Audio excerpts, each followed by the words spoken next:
was a guardian angel to all, raised in old. And away we go. All right, give me a count from 1 to 5, please, Craig. 1, 2, 3, 4, 5. Craig, are you still there? Yes. Yeah, I'm just getting you back for the Ontario thing you said. It looks like you got some of that Sarnia radiation on your brain, too.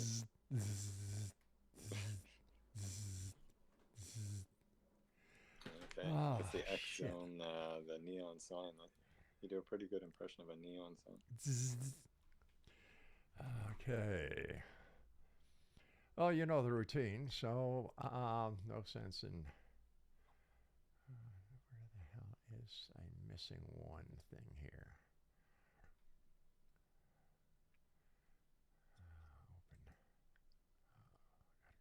Open.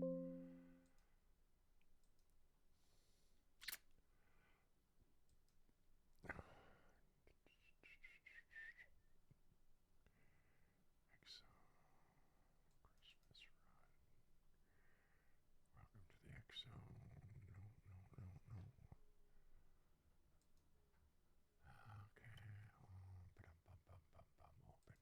And when does it air? It's not live, right? This will air tomorrow night at 10 o'clock. Oh, so you're always like a day ahead. That's a little more peaceful than live.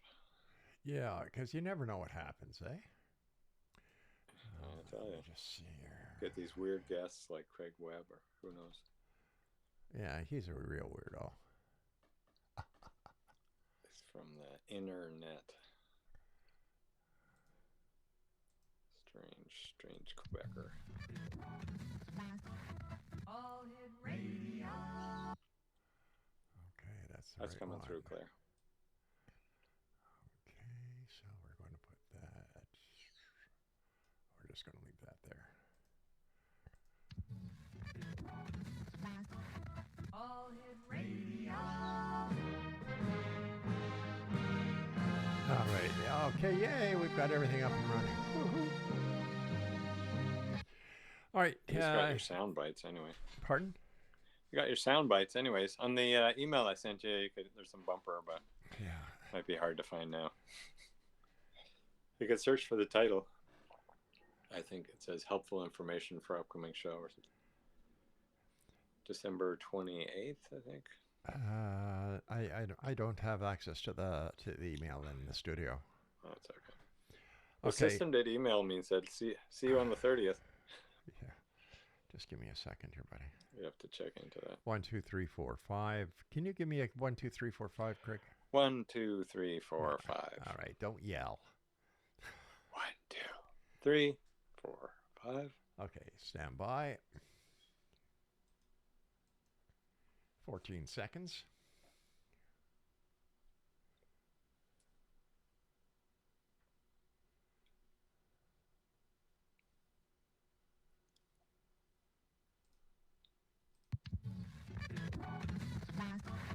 All hit radio.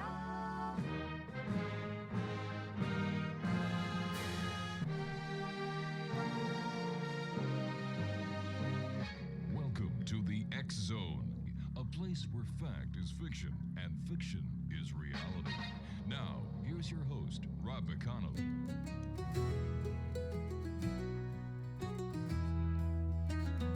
In the heart of the night, where the shadows play, on the X Zone we gather, come what may, with Rob McConnell guiding us through the dark, searching for truth hidden, igniting the spark. Whispers of spirits, both gentle and bold, tales of the ancients in the stories retold.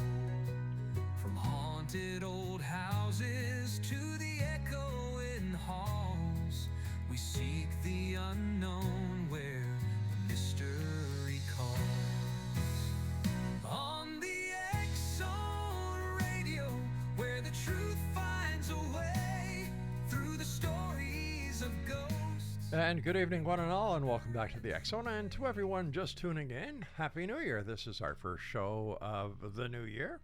And to one and all, I hope that, you had great Christmas holidays and that you fully enjoyed yourself. You ate like crazy, but, here we go, January 2026, and this is when we all start our diets again. And of course, you're listening to us on your hometown radio, Classic 1220, CFAJ AM, right here in St. Catharines, streaming us at classic1220.ca. My guest this hour, Craig Webb. He is a researcher, he is a musician, he is a filmmaker, he is a dream specialist. And Craig, welcome back to the X Zone. Happy New Year to you, my friend, and the very best in the new year. Thank you very much, Rob. I love the new theme music there. You got some custom music for the show. Oh, yeah. We're just getting ready for this brand new season that we're in. And so how are your holidays? How are things in Montreal? Well, I spent a little bit of my pre-holidays actually in Florida, enjoying some of the warmer weather, and that was great. Got to see dolphins pretty much every day. So that's my little break before the break here. But in Montreal, it's great. My family's here, some friends, some holiday cheer, and then lots of snow. We did have a white Christmas. I guess you didn't really get much there, right? No, we didn't get very much here at all, which is really cool because, I don't know, it seems the older you get, the less snow you really want to have to put up with in your life. So, I'm just kind of happy that, for kids, Christmas is for kids, right? And Laura and I really didn't go out decorating the house like we usually do. And I don't know, without the kids around, we saw the kids over the holidays, don't get me wrong. Sure. But, the tearing up of the presents in the morning, and the excitement, it's just not there without children. Well, do you watch your dreams? It's kind of a topical thing, but Christmas morning or New Year's morning, sometimes there's big sort of trailer kind of style dreams for the year or for the vacation. No. It's been pretty quiet here on the dream front. I've just been super busy getting ready for everything that's going to be new, thrilling, and exciting in this year. Okay. So, by the time I get to bed, I'm just so tired. I crash for 4 or 5 hours, and then my day starts all over again. So, but there you go. Wow. That's life here in the X Zone. Well, when I go to sleep, my day starts, but that's the other me. You know what? That makes a lot of sense because there are those people who actually believe that their reality is in the dream state, and this, what we call reality in our waking hours, is to them the other world. Yeah, imagine when we fall asleep, some part of us, let's say, wakes up and goes, "That was a weird dream." Talking with this guy Rob on the radio, and it could be as much as that. Personally, I think there's more than one station. Obviously, stay tuned to the X Zone. But on the bigger dial of life, there's lots of stations. Life is one, dreams are other. Probably there's deeper states, too. Yeah, quite possible. With everything that's going on in the world today, you've got President Trump who just invaded Venezuela, and now he's talking about invading, Cuba, Colombia, taking over Greenland, and apparently Canada is in his sights as well. And Greenland, right? Yeah, Greenland. Yeah. Wow. How does all this news that we're getting inundated with 724, 365? How does that affect our dream state? Well, we're definitely going to have an emotional carryover from whatever's going on in our life, and some of this news is pretty upsetting, especially for, I guess, Venezuelans, so I can't speak for them or for everybody. But it certainly shows up as kind of like mass media on the inner levels. In other words, a lot of people start dreaming of it when we have big cultural events. And you might be interested, Rob, when there's, let's say, a significantly emotional impact event, like a September 11th, a tidal wave, or something really upsetting with probably unfortunately, a lot of like death. That people dream quite a bit, like a number of people dream such events ahead. So precogs, sort of like Minority Report. Do you remember that film? No, I don't. Tell me about it. Oh, that's a really good one. Wow. If listeners or you haven't seen that, check out Minority Report. I'm dating myself a little because I think it's about 25 years old. But Tom Cruise, I think it might be Spielberg. They worked together and they really wanted to. But it's, in short, it's a super guy who has these precog dreamers who are sort of, I guess, people that have been put into these little baths to optimize their intuition or their dreaming, and they can tune into death so that he can operate a pre-crime division, and they arrest and they stop murders before they happen because they have precogs working for them. Oh, that's I mean, it's cool. very cool, but it's well done. I mean, sci-fi Hollywood, but the actual sort of, I guess, let's say the psychic physics, if you want to say, is actually pretty accurate of how they can tune in and they get little hints. And then I won't ruin the film, but there's a big, they start with 3 precogs and then it sort of ends up as 1 and then 2 others. And there's something very important about sort of all the precogs getting along or not on certain visions. How has the interpretation of dreams changed over the years, Craig? Oh, that's a good one. I don't know if I'm too qualified to answer about that. I can say one interesting fact related to that there has been some research to show that the color dreams, I guess people say technicolor, but be careful a little bit, that's a trademark, has come more commonly in some research that has been done like over, I guess, centuries here. More common since the advent of the television with color. So that's one factor. As for the cultural influences, for sure, that changes the whole dreaming psyche of a nation. Sometimes dreams actually play out most of our daily concerns and most of our things we really wish, example, I guess Second World War, maybe First World War. We can't really talk about all our issues out in public because it could result in being arrested or worse. So a lot of things go under and they pop out in dreams and, of course, nightmares or whatever. Some of the artists, you'd actually be surprised. I updated my book, if you remember, The Dreams Behind the Music. Yeah. And there's a lot of artists in the last 2-3 years, I think since the pandemic, probably had a big influence, who've been having like nightmares, night terrors, and getting huge fan bases based on songs about that. You ever heard of Billie Eilish? No. She's one of the younger crowd here, but 50 billion streams. So that's big, That's quite everybody big, in the world times, 7 streams per person here. And it's all about nightmares, sleep terror, sleep paralysis. Where do I go when we fall asleep? That's her album. Where do we go when we fall asleep? That's a good question, huh? Yeah. What would you say? What happens after like waking Craig closes his eyes, or waking Rob, let's say? He sleeps. Okay. But does your spirit, your psyche, your consciousness head anywhere? Do you have, you remember dreams and have experiences, so you have some view on it. Yeah, I used to, but like I was saying earlier in this segment, because of the amount of work that we are undergoing here at Relmar, not only with our radio division, our publishing division, our digital division, but our radio division and the growth of the radio network. By the time I get home, I'm just so pooped. I just lay down and crash for 4 or 5 hours, and then it's up again, take the dog out for the walk, have my coffee, and back to the work. Well, let's work with that because a lot of people will have that same challenge, or they just don't really realize that there could be value in getting kind of what I call the download or the harvest from the night dreams. But do you ever fall asleep, let's say working on a problem, a business problem, client relationship problem or anything, and then wake up with the answer, sort of sleep on it? Because even that is dreams percolating into our thoughts just when we wake up. I used to, Craig. I used to, but those days are gone.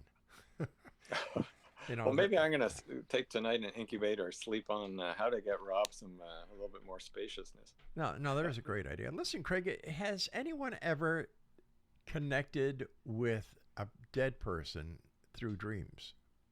Oh, thanks. Well, I think most people will say yes to that if we say in the general sense, because about 80-90% of people have dreams with the departed. So that's probably, if you kind of tune into all variations of it, the most widely worldwide theme.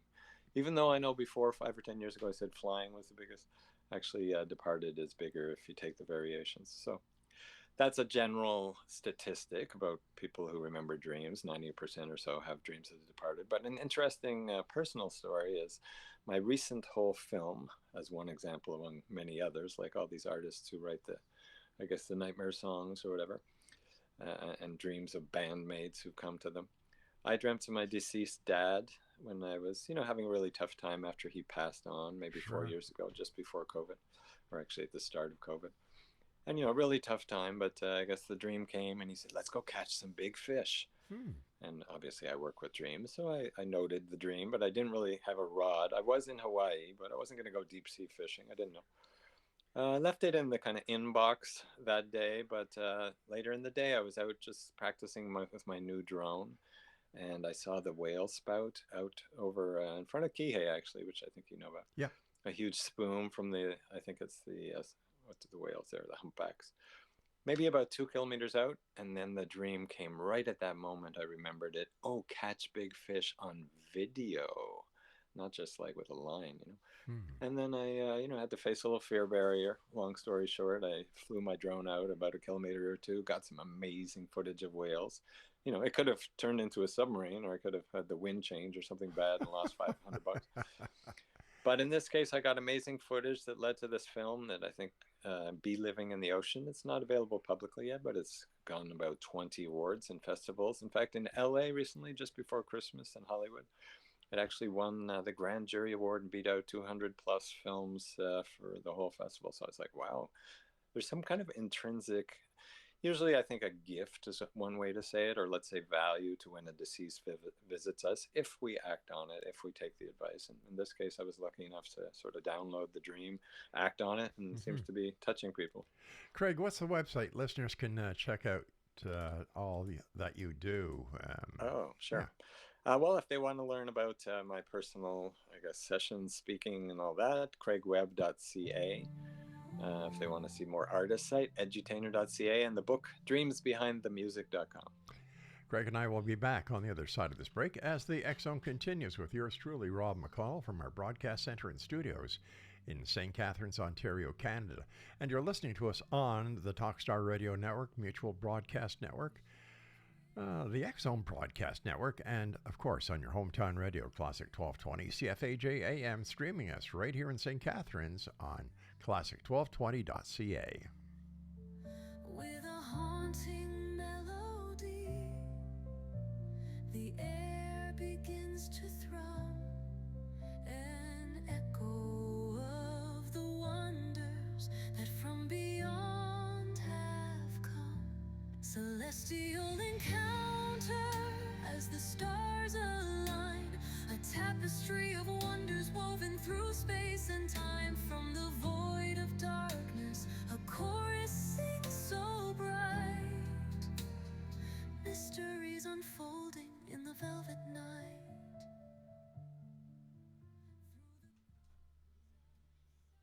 All right, give me a sec here.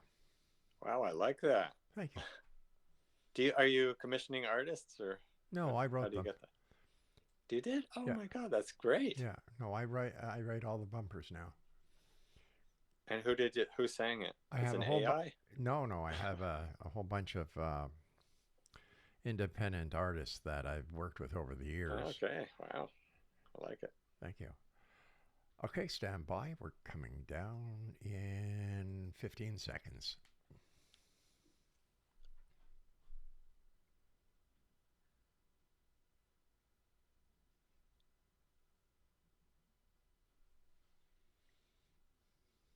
Give me a sec here.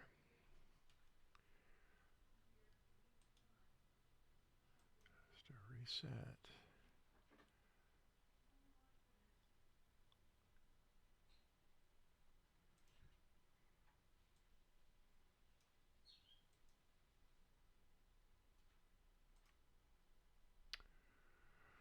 Okay, here we go, 15 seconds.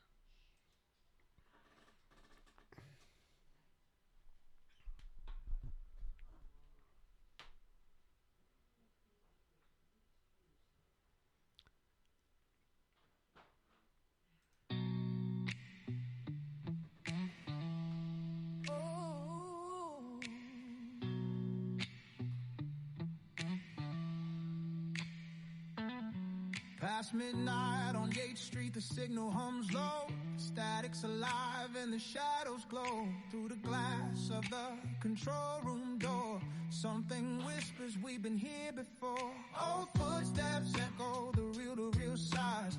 The red on air light flickers and dies. Through the hallway, a chill creeps deep. CKTB never sleeps.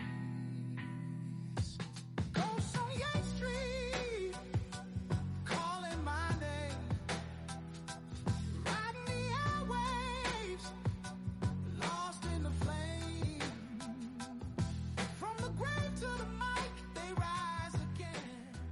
Welcome back, everyone. Are you a skeptic or are you a believer? Send me your email, xzone@xzoneradiotv.com, and tell me what you think. Tell me about your dreams. Tell me if you have had that dream where you're flying, or if you've had a dream within a dream within a dream within a dream.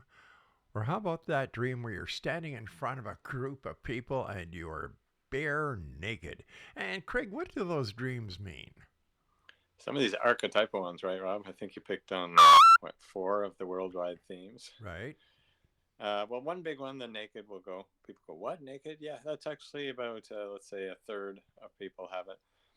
And what they'll usually notice in that dream, not 100%, but let's say 90% of the people who do have it, is the other people in the dream aren't noticing or really caring that the dreamer, is walking around naked or sometimes scantily dressed.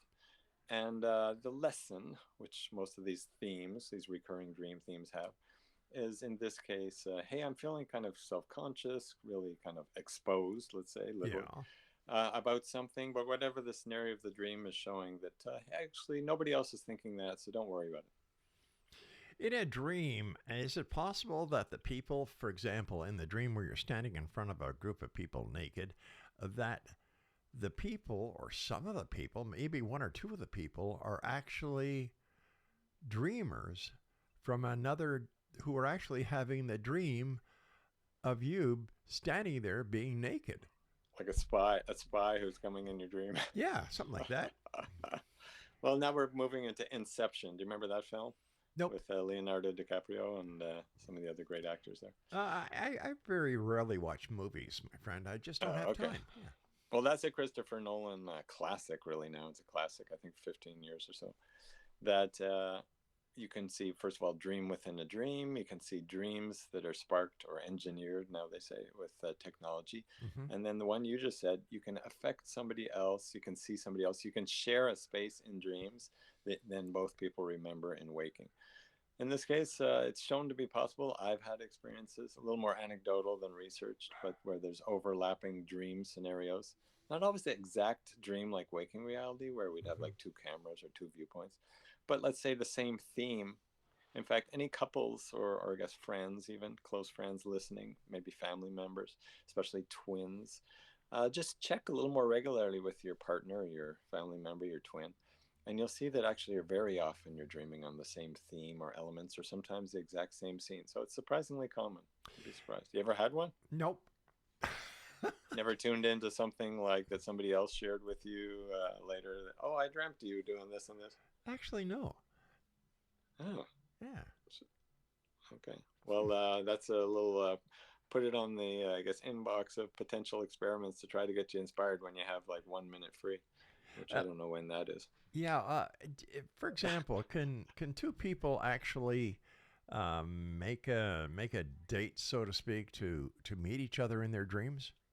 Yeah, a date. Well, I'll first share somebody else's story, because I lead students and have coaching clients and classes and things online often. And 2 of my students really wanted to meet, and they were learning lucid dreaming. That's what I teach, and one of the content things of how to become conscious in the dream. And one of them was getting pretty good, and he remembered in a dream that his intention was to visit the other classmate, go find something recognizable that he could bring back in waking life and sort of remember and then check later.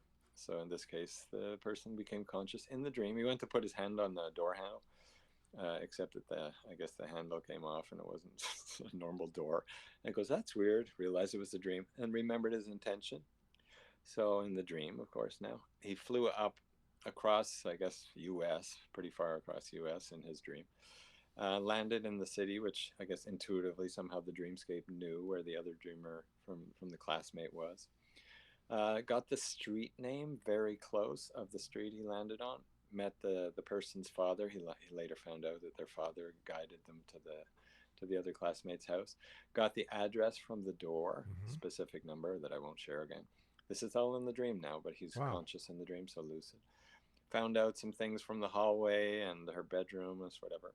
He sort of said, hi, can I come in? And she was open, not necessarily the bedroom or anything too dark like that, but just kind of exploring the house so he could remember. and then checked with me privately. I checked with the other classmate, and there was about 7 very clear hits, including the street name, apartment door number. So some specifics to give, let's say, a loose anecdotal proof, but something that shows definitely possible and probably worth exploring more. Is there a connection between dreaming and reincarnation? Yeah, for sure. I mean, let's say any non-physical sensory perceptions, Mm-hmm. which something before or after this physical life will fall into that category, fits with dreams perfectly. There's some actual really great videos. I think James Leninger is one of my favorites because it's documented by ABC, the news station ABC. And James Leninger, you can search YouTube, was a young, I guess, few years, 2, 3, 4, 5-year-old who kept dreaming of these like World War II planes. He named the Mm-hmm. plane a Corsair. He named Iwo Jima. He got very clear specifics of where he dreamt of his plane going down. Japs shot me down. Very, very clear specifics in his dreams and nightmares, I guess. And his parents at first were skeptical, but then the Mm-hmm. dad started noting the data and went to check some of the facts, which all proved true. Long story short, they sort of went to visit the actual place where, let's say, his previous incarnation plane went down. They visited the sister, who was still alive, of his flying mate. So I guess sort of a family member who remembered very well, certainly the guy who was his flying mate on the mission, and who told her, yes, it was specifically where he was shot on this side of the plane, just like his dream said. So many specifics that just kind of say, okay, it's anecdotal because Mm-hmm. they're always going to be told. These stories are going to be told from someone who wakes up from a dream. It's a bit hard to actually like get images out of our head. But once you get enough anecdotes and statistics and some real specifics, you start to say, hey, this is worth checking out. And yes, it's possible, I guess. Other incarnations bleeding through, especially when we're young, first few years of life. And I believe night terrors from some of the children can be that too. Sort of like past life deaths or really strong traumas that sort of push through into this life a bit. When did psychologists and psychiatrists start actually paying attention to dreams as a way to better understand their patient and to help their patient work through psychological problems? Well, we got the more Western recognized Freud, Jung, Fritz Perls, and Mm-hmm. some of the, I guess, early 1900s crowd. But for millennia, in fact, probably since the dawn of time, really like caveman style, all the shamans, which might be called from their society or tribe, they're called the psychologists of the society. We're working with dreams. In fact, it would be natural for someone to come to the shaman to ask them what the dream means, what should they do about it, and take very practical, real world actions. It's a little bit lost now, but there's still some societies that act regularly, daily almost, on their dreams and share them. For us in the West, I guess Freud's publication in 1901 of The Interpretation of Dreams sort of moved it a little bit into the science of, hey, this is something we can study, we can look at statistically, we can analyze, it's good for psychoanalysis, etc. Then Jung came along and many others that start to show. And then we had the EEGs, the sleep lab recordings, which can show when we dream, and you can wake people up after REM cycles, and you can actually prove that there's this experience going on at certain times in certain phases of sleep and stuff. So that kind of ties into the Western version of how to understand how it could be helpful for people. What happens if a person just doesn't dream? Are there any psychological problems that they can develop? All right, I'm going to put a little mirror on that one and ask you, what if Rob's so busy with the show that he doesn't get a chance to dream? Is that good or? Well, just because I don't remember the dream doesn't mean that I don't have one, does it? Right, very good.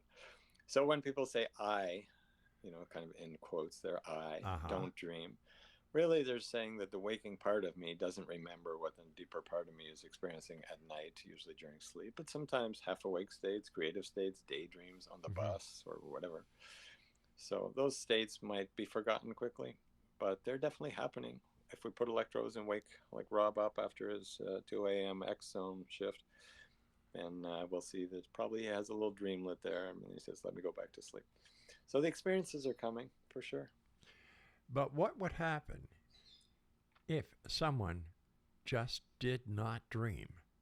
You brought them to the sleep lab and you put the sensors on them, and You're watching them all night long, nothing. Yeah, And then yeah. you say, well, you know what? Maybe this is just an off one. Let's try it again.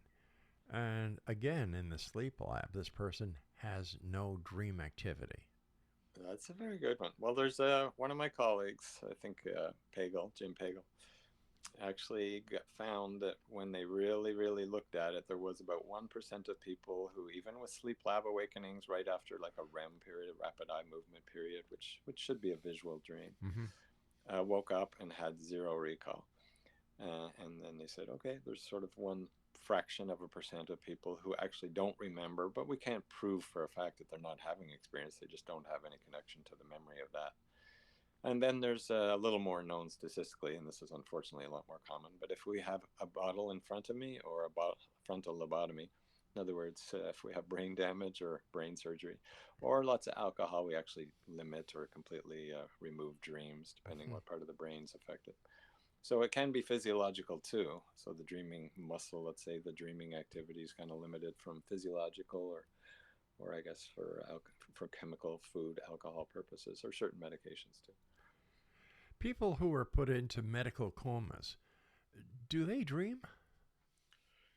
That's a good one. Well, I gave a talk for the World Palliative Care Conference, and some of these things are just anecdotal, because the medical coma patient are a bit tough. Sometimes they tell stories after. I think there's a great book now. I'm trying to remember something, Proof of Heaven, for one of my colleagues who I speak beside, who had a huge, long, like weeks long kind of dream when he was in a coma, medical coma, and shared the experience happened while he was asleep. In other words, he remembered it after, not exactly asleep, but I guess completely comatose. So that's an anecdotal, and certainly there's a medical person, which I gave in this, I described in the talk I gave for the World Palliative Care Conference, where the nurse decided after I think about 6 months of one of the patients being in coma, she was a little more shamanic, let's say, believed in some of these things. And Craig, we're going to have to take a break. We're going to have a cliffhanger sure. here. Exo Nation. Maybe Craig after Webb break. is our special guest.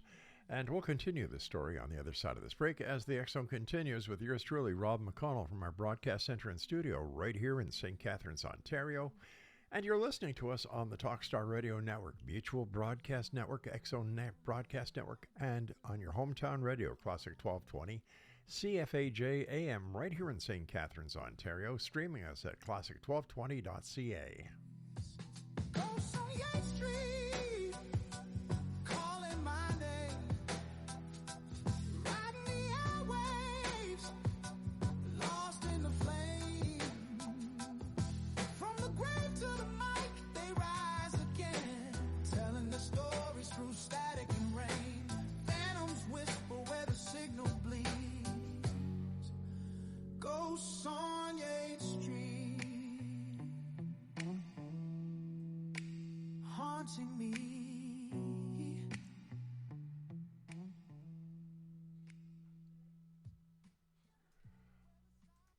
Alrighty, 15 seconds starting now.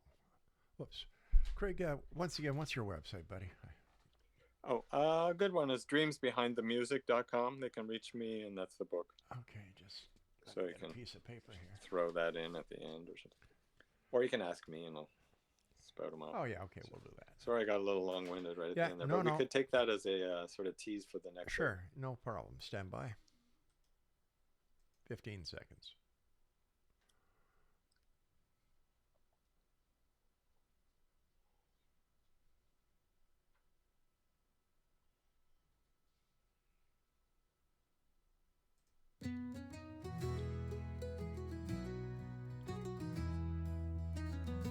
In the heart of the night, where the shadows play, on the X Zone we gather, come what may, with Rob McConnell guiding us through the dark, searching for truth hidden, igniting the spark. Whispers of spirits, both gentle and bold, tales of the ancients in the stories retold, from haunted old houses to the echoing halls, we seek the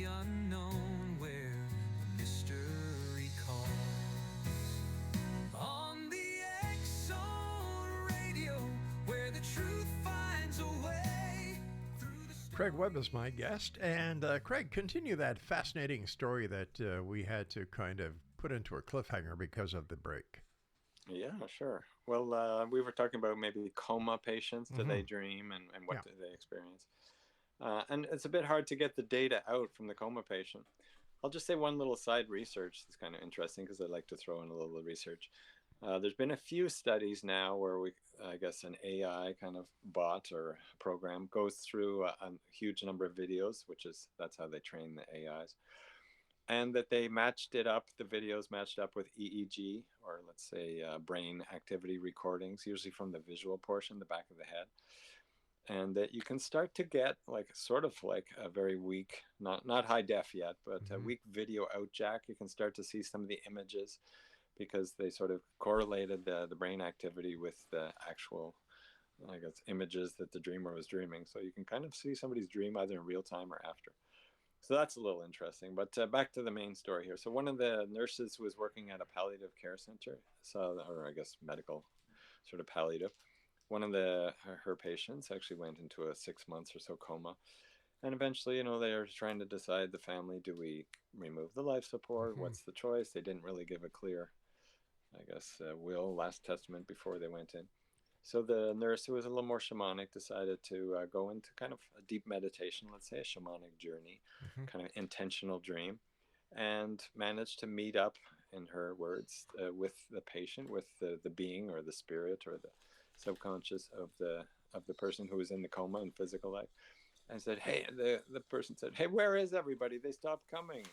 And the nurse, in the dream, or I guess the coma vision, the nurse said, "Well, they did come for a while, but it's been 6 months that you've been really just lying there." And the person said, "Oh, well, I really would like to see so and so and so and so." And actually, the nurse took notes of a list of about, I think, 8 to 10 people. Woke up, and that she called up family, friends, and whoever, and asked for those 8 to 10 people to come specifically by name. And then I think it was 2 days later, after they had visited, the patient passed on peacefully, even though they never woke from the coma. So a bit tough to prove, but interesting that after 6 months, all of a sudden they were done. Craig, what was it that inspired you to do the work that you're doing with dream research? Well, there's lots of aspects to it. So most of what I do, talk, even my language, jewelry, body, haircut, name it, not on purpose really, just sort of naturally comes, are affected by my own dreams. So I did have a big calling dream. I call it sort of a life path, or Mm-hmm. let's say a career dream. When I was younger and wishing, hey, what can I do with my talents and the different gifts that I've been fortunate to have, a good upbringing, and maybe a little bit of intelligence here, and some of the skills that I had. And I had a big vision, calling dream of I could be speaking, writing, and then later sort of sharing artistically, music and film, about some of the truths that I've experienced, some of the research data, some of the valuable things that can help people. I can share and express it through talks, music, film. And I guess that's the calling that led me on. There's lots of little stories and steps between now and then. That was kind of the seed. An interesting one, but Rob, I'll just throw it in because it's the same story, so it's not just Craig Webb's story here. In my recent book edition, which I just updated for 2026, I learned that Joni Mitchell had the same, very close, similar kind of calling dream. She saw herself beautifully, like making music, this incredible music like Rachmaninoff, in a film that she knew, and it would really touch people's emotions. They'd be super happy and really moved. But the family was kind of poor. They're from southern Ontario, and so she said, "Okay, well, can we have a piano?" And she kept asking, but Mm-hmm. there was not enough funds for it. But eventually, I think maybe a year or so later, a big truck pulled up from some other city into the driveway, and there it was, her piano, and that started her whole career, which I think 10 Grammys and 18 other nominations and many, many other awards and accolades later, sparked by the DNA dream, or the initial calling dream of, hey, I can make beautiful music. So there's some of those out there who actually track that their whole life path came from a dream, and I guess I'm lucky to be one of them. And of course, Joni Mitchell is a very famous Canadian folk singer that moved Right. down to the States. And wasn't she married to Geffen for a while? Entirely possible. I haven't Yeah. followed my social media, but I know that she was very close with Prince, another sort of lucid Mm-hmm. dreaming artist. So they had I guess, at least a very strong artistic connection. I'm not sure what else. So, if somebody wants to become a dream analyst, is there such a profession as that? Absolutely. I mean, there's right out of like the medical, psychoanalysis. Mm-hmm. You can go to the medical, almost even like medication routes. You could become more of a psychologist, in which case you'll be sort of working with, I guess, the emotional elements, which sometimes they can also have a little more medical knowledge. Or you could just become, let's say, more of a explorer practitioner of helping people with their dreams, leading classes, which there's a number of universities now that offer Mm-hmm. sort of degrees with that. And then what I encourage is actually everybody's kind of a dream expert because we all get our own dreams privately. And our intuition is the same as sort of the dream channel. So we can kind of intuit what the dreams start to mean with a little bit of reading, a little practice. And everybody could be a pretty good sort of analyst or expert for their own dreams, their family maybe. There's a lot of different dream books out there. And as a dream expert, in your opinion, are those books any do they do they hold any value? Yeah, well, certainly any creative work has value for the person who had the process of creating it. So I'll never knock anything. But I think like websites or like many of the emails we Mm-hmm. get or anything else in life, there's so many gradations and levels. Some books are real watershed, like Freud's interpretation of dreams, which I don't agree with all the content, but boy, he really broke ground back in 1900s when nobody was talking about it, and really he was sort of risking his reputation a little bit to go out on a ledge and talk about these crazy experiences people had could be valuable for psychoanalysis. And then there's some more recent ones, medical books, the discovery of lucid dreaming, and books about that by one of my mentors, Stephen LaBerge at Stanford, was a huge breakthrough for people having conscious dreams. Ooh. Patricia Garfield, I'm sure many of the listeners know Creative Dreaming, a really close friend of mine, a wonderful woman who's passed on now. But that's, I think, still selling quite a few copies. It really encouraged people to do what I think Richard Wagner back in the 1800s called dream interpretation. But we use the word pretty differently now. Back then, excuse me, he meant interpretation in an artistic sense. So he would create kind of operas and poetry and I guess stage plays from the interpretation, artistic representation of his dreams. And Patricia's book really helped with sort of bridging the science interpret. So those are a few big ones. If people want to check them out, there's a whole list on the website or that I can refer to if people want to see specific categories of what might be a good author. So, when Craig Webb has a dream, how do you analyze your dreams? Oh, that's a good one. So I'll sort of segue a little bit into how universal principles that I use Okay. can be used by anybody, and that students of mine, and I guess different feedback from books and things have Mm-hmm. had really good success with. Personally, the number one thing I do is I befriend dreams, which sounds like a very vague or non scientific technique, and I do have a degree in physics. But friendship, or let's say a relationship with, is something that's going to last over time. And by the way, it's probably the most important friend in our life that's going to be there when all the other people come and go, our deeper subconscious. Mm-hmm. And that way, we're not trying to control the heck out of them.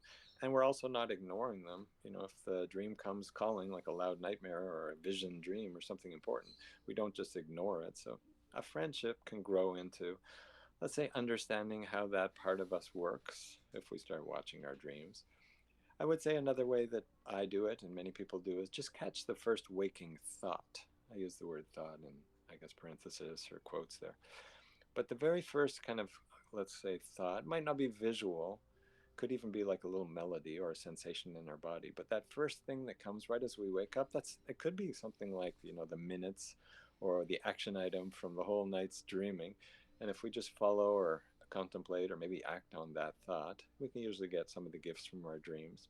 Otherwise, there's lots of great books, or start working with a group. Start, taking some classes with people who've gone that route quite a bit, or Mm-hmm. practice with a shaman.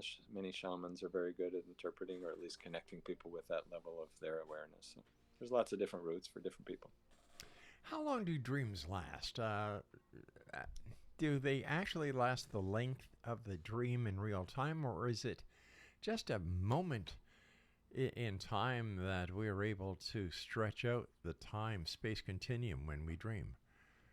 That's a physics question there. I like it.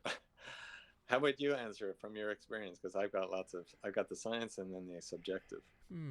I would have to say that I'm not a physicist. So, taking it from a layman's point of view, I would say that the length of the dream that we have is equal to the actual time that we would spend in our waking time having that dream. Yeah, well, depending sort of what you mean by length. So that's what I meant by science or sort of measured EEG kind of physical proof or subjective. Because dreams are a huge subjective emotional experience. You know, maybe in one dream it was sort of like a movie scene.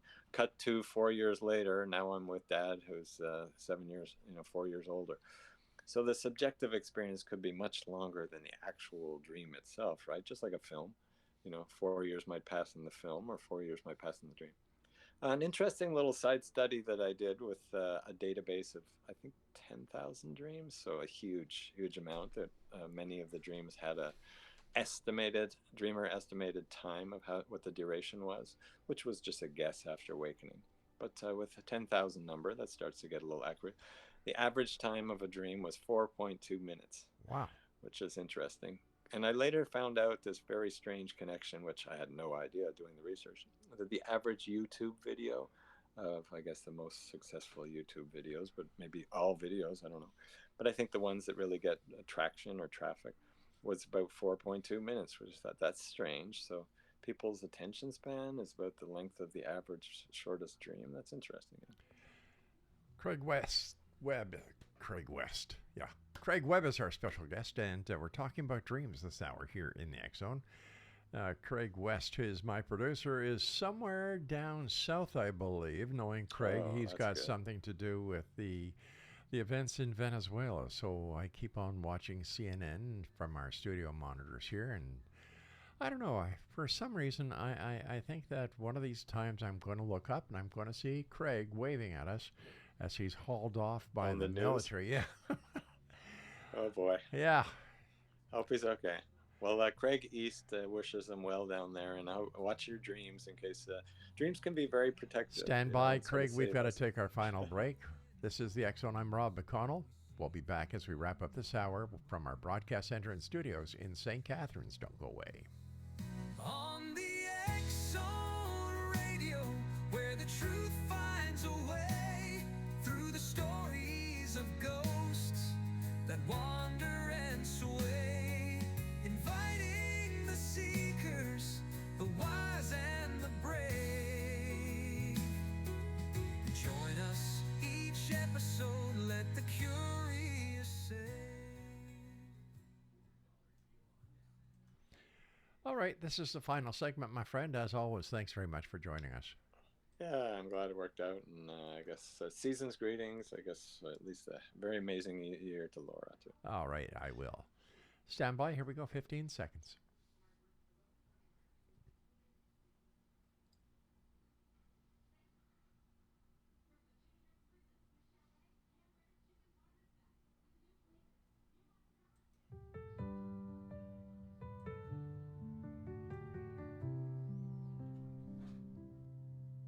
In a quiet town called Carricknan, near the river's gentle call, lived a woman with a light so pure, she gave her love to all.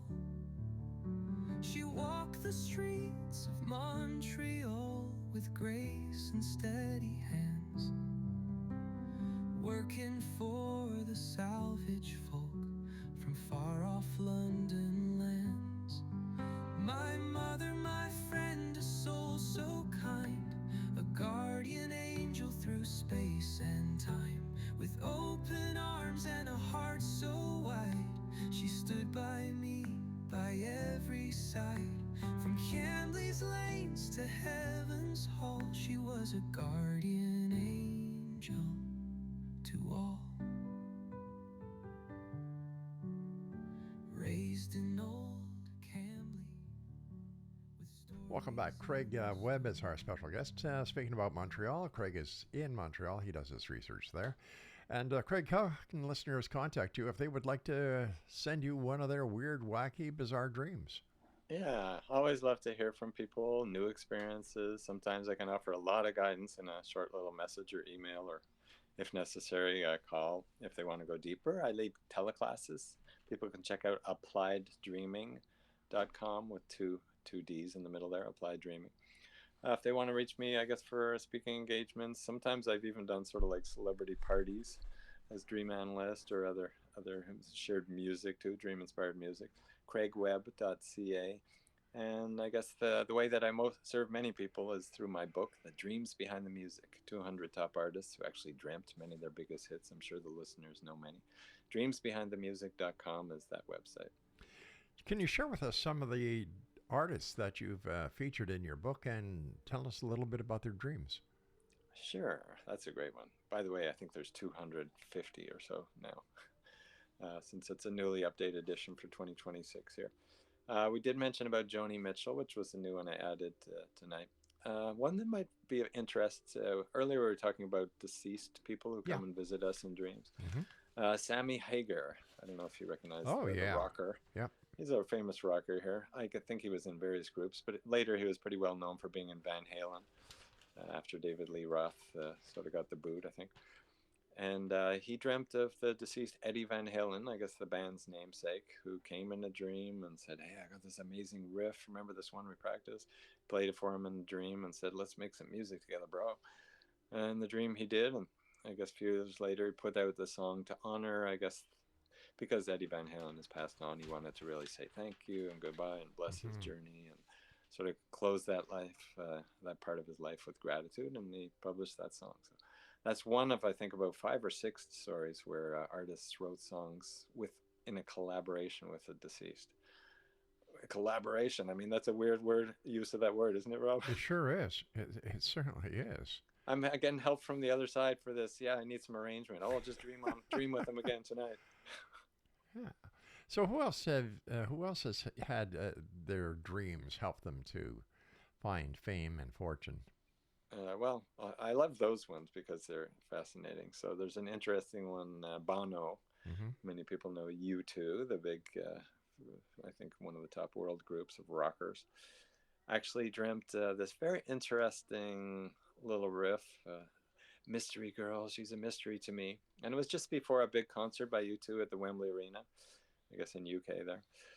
And he kind of half awake, half asleep said, "Oh, that sounds like Orbison, Orbisonic." Mm-hmm. He's kind of noted it. They really note their dreams, U2 does, because they do write songs from me. Woke up and said, "Oh, there must be Roy Orbison on the album that I had playing like in the background while I was sleeping." And he did see the song In Dreams on that album. It was the Blue Velvet soundtrack for the David Lynch movie. But he didn't see anything Mystery Girl. And I go, "Oh, it sounded like Orbison." Anyways, he started writing a bit. That day they went and the band did a sound check and he showed the guys, "Hey, there's this interesting little melody. I think maybe I wrote it in my dreams. Does this sound like Orbison?" Bandmate said, "Oh, I don't know, it sounds pretty good." And then at the end, after the show, there's a knock on the door. He's still working on the song, believe it or not, after the concert, Bono. Right. And the knock is says, there's a security guard, brings him in. He goes, "Mr. Orbison wants to speak to you." Bono never met him, didn't know he was in UK, certainly didn't know he was at the concert. And he came in and said, "Good evening, gents." He had that quiet voice. "The show was great. I really liked it. Can't say why I liked it, but I liked it. By the way, do you have a song for me?" That was like the third thing out of his mouth. And Bono says, "Well, I guess I do." And the guys in the band are saying, "Oh, you're Josh." Long story short, he wrote and composed the song with the Edge. And actually, it was recently in the soundtrack for Aquaman movie, Wow. Marvel. So there's a little story behind the Aquaman love theme was Mystery Girl, which sort of Bono and Orbison sort of wrote it, I guess, in the other levels. Unreal. Wow. So dreams really do come true. Well, when we act on them. So that kind of leads me to, I guess, my little soapbox here. Okay. I encourage people, not just what do dreams mean. It's a good question, but it's getting a little dated with kind of the intellectual analysis of dreams. It's okay. That's kind of one aspect of dreams, understanding it. But I encourage people to ask, "Hey, what is my dream?" or "What do dreams want?" We have these dreams for our life, like our wishes and our career, but we also have private, personal dreams we wake up with in the morning. And when we act on them, those inner, I guess, gifts, dreams, wishes, sometimes intuitions that can really help people, they come true, they come physical, and they can help people become inventions, songs, movies, like my film, or like James Cameron, a colleague who I spoke to, and I got him on a big radio show. And he said, yeah, Avatar, the, I guess, worldwide number one selling film of all time, came from two dreams. One from his mom. She dreamt of tall blue warrior people in this alien landscape, and he thought that was really cool. And then he had a dream about sort of this bioluminescent river and glowing forest and glowing lake. And so he says, wow, I'm going to make this film. And so I guess he had success. So it came true. Avatar. Have you seen the new Avatar, by the way? I have not. It's in theaters now. I should check it out. The Ashes and Snow, is that the one? Or Fire and Ashes? Ashes and Fire. That's it. Yeah, I've heard a lot of mixed reviews. It's either you love it or you hate it. Have you? No, no, I haven't. I'm just going to wait Oh. until it comes out on DVD. I saw the trailer. Yeah. DVD. Oh wow, that's like dating ourselves here. DVD. Does anybody do that anymore? You have a Yeah. DVD player, Rob? I sure do. Okay, good. I'm joking a little bit here because I use the analogy of a darn valuable dream. Let's start become lucid and edit our DVD. But most of the stuff nowadays is streaming, StreamYard, and all these Yeah. kind of things. How can people best prepare themselves to have a good dream? Oh, very good question. And in fact, I think another soapbox moment here. So we have waking hygiene, like when we wake up for our day. Right. Often we comb the hair, dress nicely, hopefully shower or clean or put on perfume or eye makeups or whatever we do. But we prepare to go out into society and we have a whole ritual. But most people, or many people anyways, have no kind of ritual or respect or don't think it's important to prepare for like meeting our subconscious, maybe meeting other people on the inner net, like the Mhm. internet, but the inside net of dreams. And that we go to sleep with all our mind all over the place or stressing about something or just, no intention or a huge pizza just, 2 minutes before we go to bed. So I encourage people to kind of get a quiet state. Think of it like meeting somebody pretty important. Have an intention maybe. Do you want to dream on a topic or a question you want answered? Or do you want to just have like a really rich creative state? So maybe you get a musical inspiration or an idea for the family party or something. And that state and that intention will work wonders for really, really moving forward. Some enriching life waking moments. We may or may not remember the dream and act on it, but the next morning we might get an intuition or that first waking thought that guides us to some really cool actions that are kind of dream inspired. The DNA, the deep level behind the idea that comes in that early morning or the dream recall, Right. can really work into like this whole amazing event that's quite different than just like, I thought about it. No, it comes from a deeper intuitive level and it usually helps people. Is there any specific time of the night when people, dream more than others? Well, there are sleep cycles, there's circadian rhythms. The Hmm. lab's research shows that. They're not perfectly matched to everybody on every night, so there's trends, let's say. Usually, about every 90 minutes, we'll have a cycle. And during the 90 minutes, there's different stages and states. Sometimes, you have that just falling asleep. You ever had that, Rob, where you're sort of like you come too quickly, or you shake, or you feel like you were falling, or you jump a little bit when you're falling asleep? Yeah, I that I've had. Yeah, so that's usually what they call the hypnopompic or just falling into sleep. Hypnagogic is, I guess, falling into sleep. Hypnopompic is just Well, after you wake. isn't hypnagogic the old hag syndrome? No, that could be. Sleep It's related in paralysis? the way that there's an experience going on when we're sort of half awake. But hypnagogic is usually referred to as the little visions before dreams. Some of the Ah, artists, like example Robert Louis Stevenson, yeah. the big writer, I guess Dr. Jekyll, Mr. Hyde, many other. I think he was also a musician. He's in my book.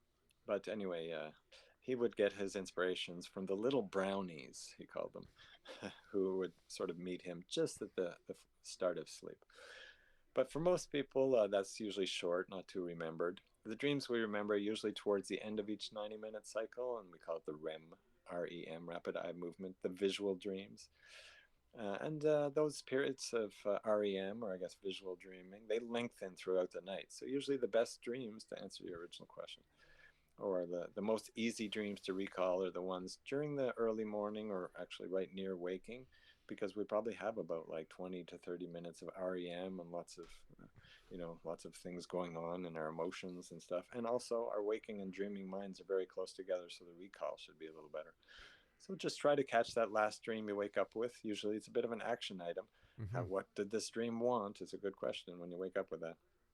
I had a friend who would actually fall asleep with the television on, and he could enter a dream state of that television program. Oh, okay. So he kind of dreamt into the scenario on Yeah. the TV. Yeah. That's pretty interesting. That's how I you hope used to. none of the listeners are doing that right now. Oh, I doubt Stay it. awake for the rest of the That's show, it. but maybe That's it. after the show. That's it. Especially if you're driving your car on the QEW or the, any other road Absolutely. here in Ontario. We don't want you getting into problems with the OPP or the NRP.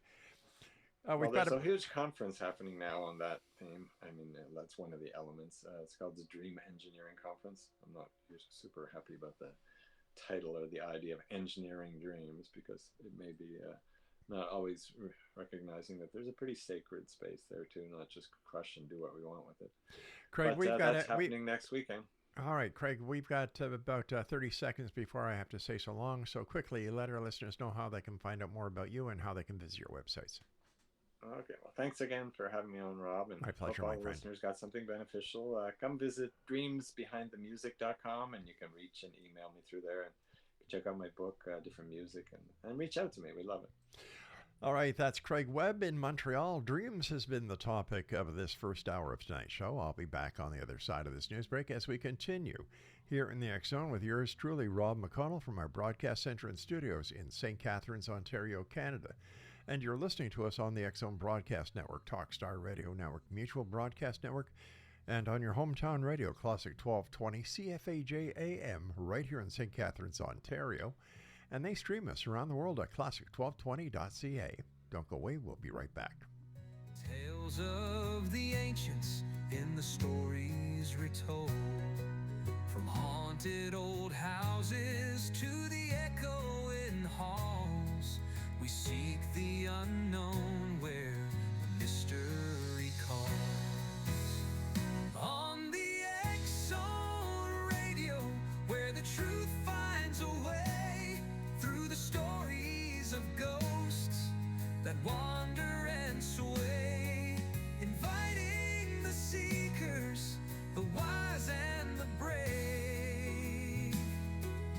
Join us each episode, let the curious say, with voices like Larry